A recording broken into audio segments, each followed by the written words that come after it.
Chào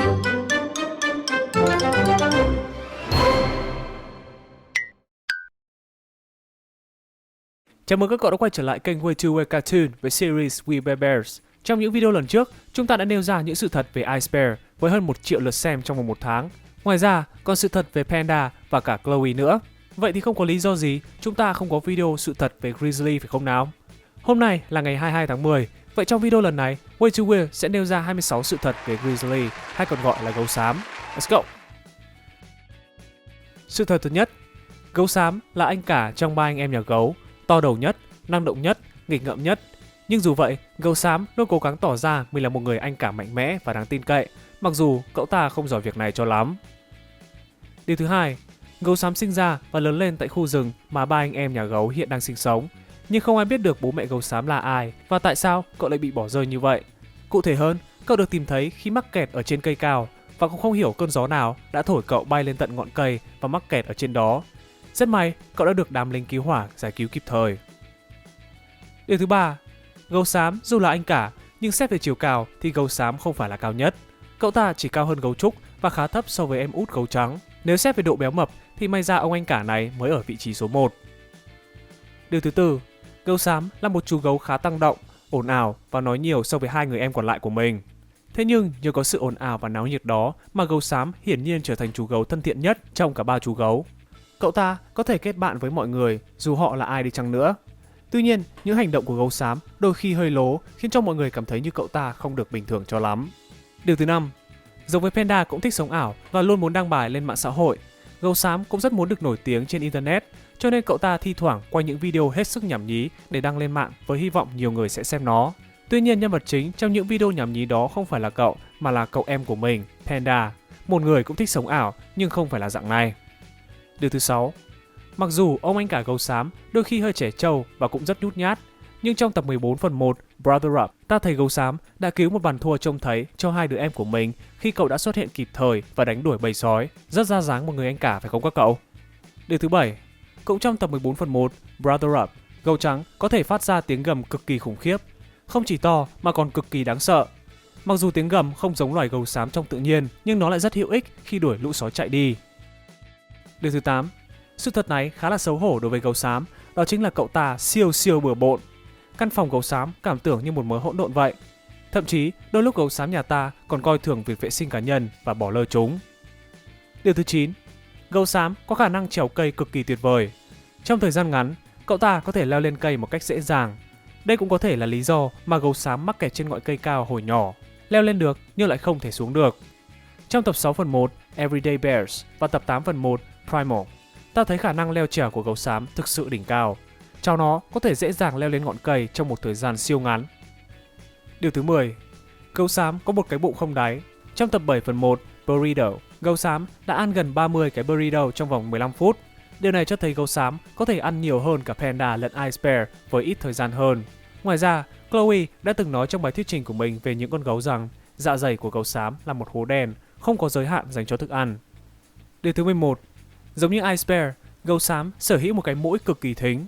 Cậu ta có thể đánh hơi mùi sô-cô-la từ rất xa, được thấy trong tập 3 phần 2 Bear Clans.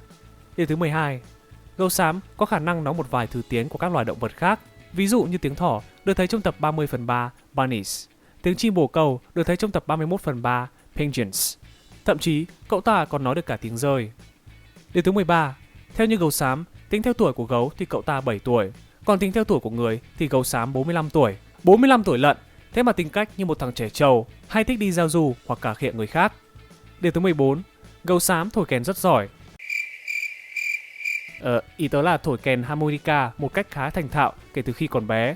Cậu chính là người sử dụng khả năng này để xin ăn cho hai đứa em của mình. Điều thứ 15, gấu xám là người duy nhất bị sâu răng trong cả 3 anh em. Hiển nhiên thôi, một con gấu với cái bụng như hối đen, cùng với thói quen không thích vệ sinh cá nhân của mình thì chuyện sâu răng đến với gấu xám chỉ là vấn đề thời gian mà thôi. Các bạn nhỏ chú ý vệ sinh răng miệng thường xuyên, tránh những vấn đề về răng miệng nhé. Điều thứ 16, gấu xám có khả năng lái được ô tô con khá giỏi, được thấy trong tập 8 phần 1 Primal. Cậu ta đã lái chiếc xe con chở hai người anh em của mình đang phát điên vì đói băng qua một cánh rừng để xuống được tiệm burger gần đó. Cậu ta thậm chí còn thắt dây an toàn một cách cẩn thận khi lái xe, rất xứng đáng là người anh cả của gia đình. Điều thứ 17, các cậu biết không, Dù gấu xám chưa được qua cấp độ tiểu học, nhưng cậu ta rất máu làm thơ và đã có một khoảng thời gian gấu xám sáng tác thơ. Và đặc biệt, gấu xám là người duy nhất trong nhà gấu chưa vượt qua được cấp bậc tiểu học. Điều thứ 18. Gấu xám rất thích lên trên mạng, nhưng do kiến thức hạn hẹp và tính cách trẻ trâu của mình, nên gấu xám cũng đã gây không ít chuyện linh tinh trên mạng, dẫn đến những hậu quả nghiêm trọng nhưng cũng không kém phần hài hước. Ví dụ như một cửa hàng sữa trôi đông lạnh đã cấm cửa gấu xám do cậu ta review không tốt về cửa hàng này. Điều thứ 19. Tên trên mạng của gấu xám là Griezmann 9000. Điều thứ 20. Trong tập 8 phần 4 Family Trouble, gấu xám từng đóng vai chính trong bộ phim sitcom của Canada có tên là Family Matters sau khi cậu ta được giải cứu khỏi một cái cây. Nhưng gấu xám đã rời khỏi chương trình để tìm gia đình riêng của mình.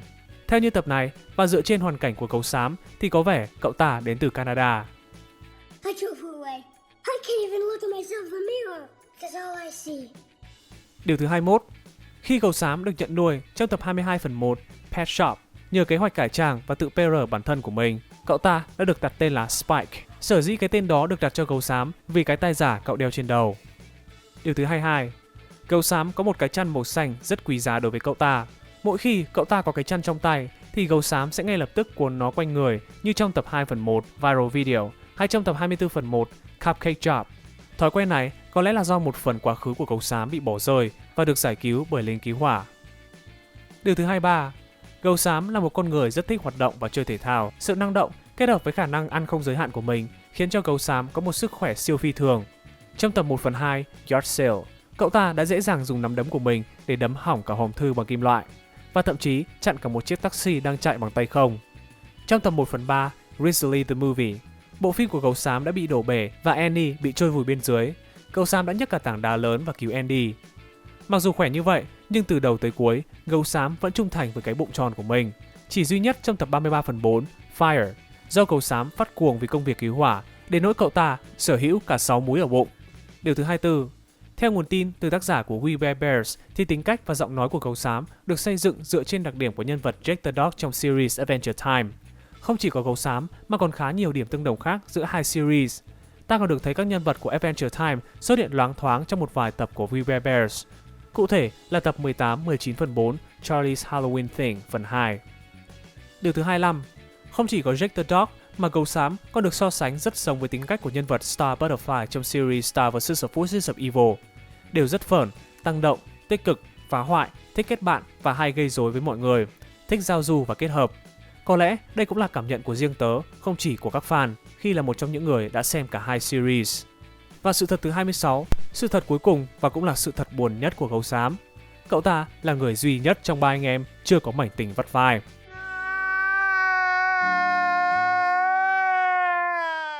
Vậy đó là toàn bộ sự thật về gấu xám mà chúng tớ tổng hợp được.